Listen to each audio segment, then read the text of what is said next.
Some spouses want a lot of input, others not so much. And it's kind of tricky finding that balance where you feel involved, but you aren't necessarily making all the decisions. So here are a few ways. Maybe if the institution does not tackle the hotel stay, and it may be a virtual interview. I know some institutions are still doing that, and then some are actually doing in person. So that will depend on where the interviews are.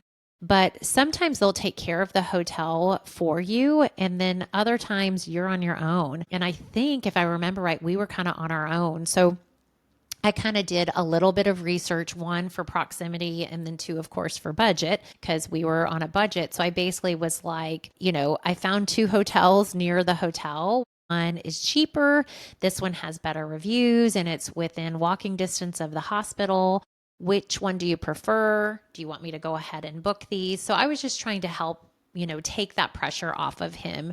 Another was we would just have little like weekly check ins to review our schedule together, make sure that we were on the same page. Was I going to go to any of these interviews with him?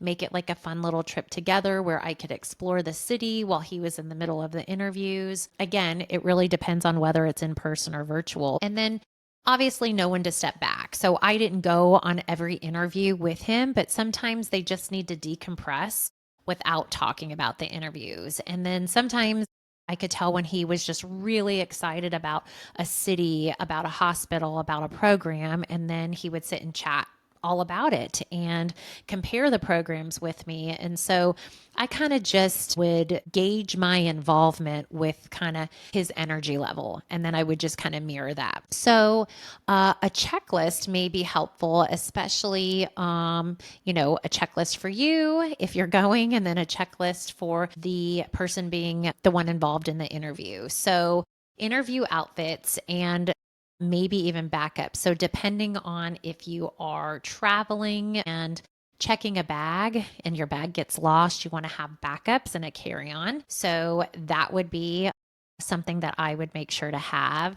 I would also have printed copies of maybe your CV or personal statement. Even if you think they won't need them, you have them just in case.